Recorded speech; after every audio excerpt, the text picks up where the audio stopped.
Hey guys, this is अखिल आचार्य और आज की इस वीडियो में हम ये समझने की कोशिश करेंगे कि आखिर एक वेबसाइट एक डिजिटल मार्केटर के लिए इतना इम्पोर्टेंट क्यों है। और अगर हम डिजिटल मार्केटिंग में नए हैं तो क्या हमें वेबसाइट में इन्वेस्ट करने की ज़रूरत है या नहीं है। अब वेबसाइट का इम्पोर्टेंस समझने के लिए एकदम छोटा सा एग्जांपल ले लेते हैं। मान लो कि मुझे कोई लैपटॉप खरीदना है जो 50,000 से कम के रेंज में आता हो, तो मैं क्या करूँगा, गूगल पे जाऊँगा और टाइप करूँगा बेस्ट लैपटॉप्स अंडर 50,000। अब जब मैं ऐसा कीवर्ड टाइप करता हूँ तो मुझे कई सारे वेबसाइट्स के लिंक दिखते हैं, जैसे कि digit.in हो गया। फ्लिपकार्ट तो एक ई कॉमर्स वेबसाइट है, वहाँ से डायरेक्टली आप जाके ले सकते हो। दूसरा हो गया हमारा माई स्मार्ट प्राइस। इन दोनों वेबसाइट्स में दिखते हैं।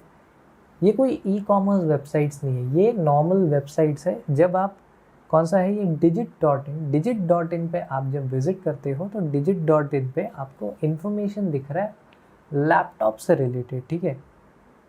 जब मैं यहाँ पे जा रहा हूँ तो यहाँ पे लैपटॉप्स के ऊपर इन्होंने आर्टिकल्स लिखे हुए हैं। सिमिलरली माई स्मार्ट प्राइस में भी यहाँ पे बेस्ट लैपटॉप्स अंडर 50,000 के ऊपर इन्होंने आर्टिकल लिखा है जिसमें कुछ लैपटॉप्स को मेंशन कर दिया। अब यहाँ पे एक इम्पॉर्टेंट चीज़ आप देखो, जब मैं ये लिनोवो नहीं आउट ऑफ स्टॉक है, लिनोवो फर्स्ट वाला देखो, अगर मैंने ये पूरा आर्टिकल पढ़ा और ये फर्स्ट वाला जो लैपटॉप है मुझे ये पसंद आया, ठीक है, और मैं इसके बारे में पता करने जब मैं इसमें क्लिक करता हूँ तो इन्होंने इसके ऊपर डिटेल में एक आर्टिकल लिखा हुआ है। अब इस आर्टिकल को पढ़ने के बाद अगर मुझे ये लैपटॉप अच्छा लगता है तो इन्होंने क्या किया है, इन्होंने पहले वैल्यू प्रोवाइड किया यूज़र को, पहले पूरा इन्फॉर्मेशन दे दिया कि प्रोडक्ट क्या है, प्रोडक्ट की क्या स्पेसिफिकेशंस है। ये सारी चीज़ें देने के बाद अगर मुझे ये चीज़ अच्छी लगती है तो यहाँ पे एक ऑप्शन है कि मैं डायरेक्टली अमेज़ॉन पर जा सकता हूँ। बट ये अमेज़ॉन का वेबसाइट नहीं है, ये आप नोट करो कि ये जो है ये अमेज़ॉन का वेबसाइट नहीं है, ये माई स्मार्ट प्राइस का वेबसाइट है। अब जब मैं ये आर्टिकल पढ़ने के बाद इस प्रोडक्ट को लेना चाहता हूँ तो इन्होंने गो टू स्टोर का ऑप्शन दिया है अमेज़ॉन पे। अब जब मैं यहाँ पे क्लिक करता हूँ मैं चले जाऊँगा अमेज़ॉन के ऑफिशियल वेबसाइट पे, ठीक है। और जब मैं यहाँ से इस लैपटॉप को ले लूँगा, क्योंकि मैं डिजिट स्टोर से अमेज़ॉन पे गया हूँ तो अमेज़ॉन को ये पता चलेगा कि मैं माई स्मार्ट प्राइस वेबसाइट यूज़ करके अमेज़ॉन पे आया हूँ और इस प्रोडक्ट को मैंने ख़रीदा है। तो अमेज़ॉन इस प्रोडक्ट के प्राइस का कुछ परसेंटेज कमीशन माई स्मार्ट प्राइस वालों को ऑफ़र करेगा। इसी को हम अफिलिएट मार्केटिंग बोलते हैं। बट इम्पॉर्टेंट ये है कि ये सब इसीलिए पॉसिबल हो पाया क्योंकि माई स्मार्ट प्राइस नाम का एक वेबसाइट था। माई स्मार्ट प्राइस वाले लोगों ने ये जो लैपटॉप है इसका आर्टिकल अपने वेबसाइट पे दिया है लोगों को पढ़ने के लिए।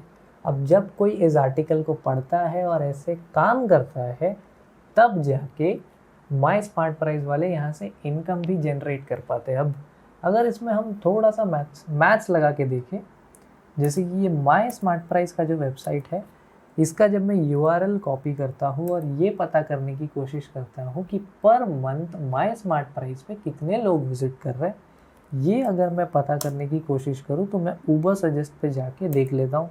ऊबर सजेस्ट में जाने के बाद मैंने देखा कि इंडिया में कितने लोग माई स्मार्ट प्राइस को पर मंथ विज़िट करते हैं। तो मैंने यहाँ पे इनका कीवर्ड पेस्ट कर दिया।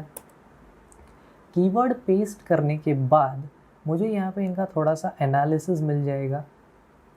यहाँ पे देखो, यहाँ पे हमें ये दिख रहा है कि माई स्मार्ट प्राइस पे लगभग हर महीने 1 करोड़ लोग विज़िट कर रहे हैं, ठीक है। हर महीने हो रहा है ये, 1 करोड़ लोग हर महीने माई स्मार्ट प्राइस को विज़िट करते हैं। अब यहाँ पे थोड़ा सा कैलकुलेशन अगर हम करें, मान लो कि 1 करोड़ लोग में से 1% लोग इस आर्टिकल को पढ़ते हैं और अमेज़ॉन पे जाते हैं फर्दर प्रोसेस के लिए, ठीक है। 1% लोग इसमें से अमेज़ॉन पे चले जाते हैं। इसका मतलब 1 करोड़ का 1% हो गया लगभग 1 लाख लोग। 1 लाख लोग अमेज़ॉन पर चले जाते हैं। अब इस 1 लाख का 1% लोग अमेज़ॉन से इस लैपटॉप को ख़रीद लेते हैं।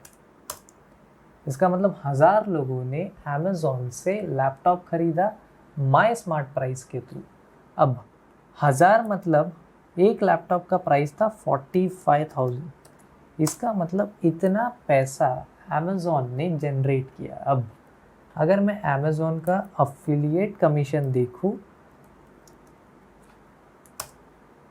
तो अगर मैं अमेज़ॉन का प्रोडक्ट अपने थ्रू किसी भी तरीके से बेचता हूँ तो मुझे यहाँ पे देखो इलेक्ट्रॉनिक का कहाँ पे, टेलीविज़न, कंप्यूटर्स, इलेक्ट्रॉनिक्स, इसका आपको 5% कमीशन ऑफ़र होता है, ठीक है। तो जब मैं इसका मतलब इतना पैसा हमने अमेज़ॉन को कमा के दिया, अब हमने कमा के दिया इसलिए हमें एक कमीशन मिलेगा, वो कितना होगा 5%, 0.05। इसका मतलब माय स्मार्ट प्राइस वाले लगभग 22,50,000 पर महीने कमा रहे होंगे अपने वेबसाइट पे ब्लॉग आर्टिकल लिख के। ये सब इसीलिए पॉसिबल हो पाया क्योंकि माय स्मार्ट प्राइस नाम का एक वेबसाइट है।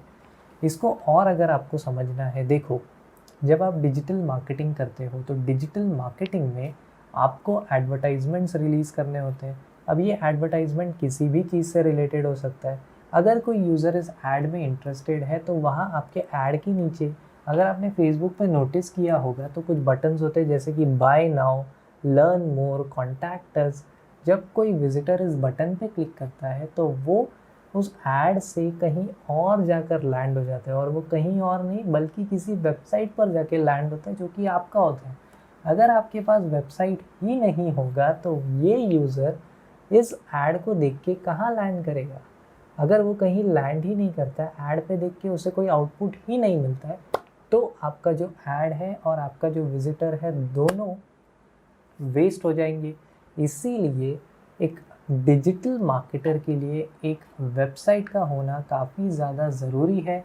प्लस अगर आप एक डिजिटल मार्केटर हो और आप अगर किसी चीज़ का प्रमोशन कर रहे हो तो क्या करते हैं लोग, ये सर्च करते हैं कि उन्हें आपके थ्रू आखिर चीज़ें लेने की ज़रूरत क्या है।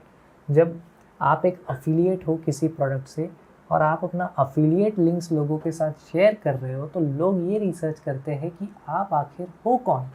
तो आपके बारे में लोगों को बताने के लिए आपके पास आपका खुद का वेबसाइट होना काफ़ी ज़्यादा ज़रूरी है, क्योंकि जब तक आप अपनी आइडेंटिटी अपने कस्टमर्स को नहीं बताओगे तब तक आपके और आपके कस्टमर के बीच में ट्रस्ट बिल्ड नहीं होगा, और जब तक ट्रस्ट बिल्ड नहीं होगा आप इस डिजिटल वर्ल्ड में बिज़नेस नहीं कर पाओगे। बिज़नेस करने के लिए सबसे पहले आपको ट्रस्ट बिल्ड करना होगा, और ट्रस्ट तभी आएगा जब आप एक डिसेंट और एक प्रोफेशनल अफिलिएट मार्केटर या डिजिटल मार्केटर की तरह काम कर रहे हो अपने वेबसाइट के थ्रू, ठीक है। तो वेबसाइट का इम्पोर्टेंस हमने यहाँ से समझ लिया। आशा करता हूँ आपको ये वीडियो समझ में आया और पसंद आया। चैनल पे बने रहिए। Thank you so much guys video देखने के लिए। Bye bye and take care.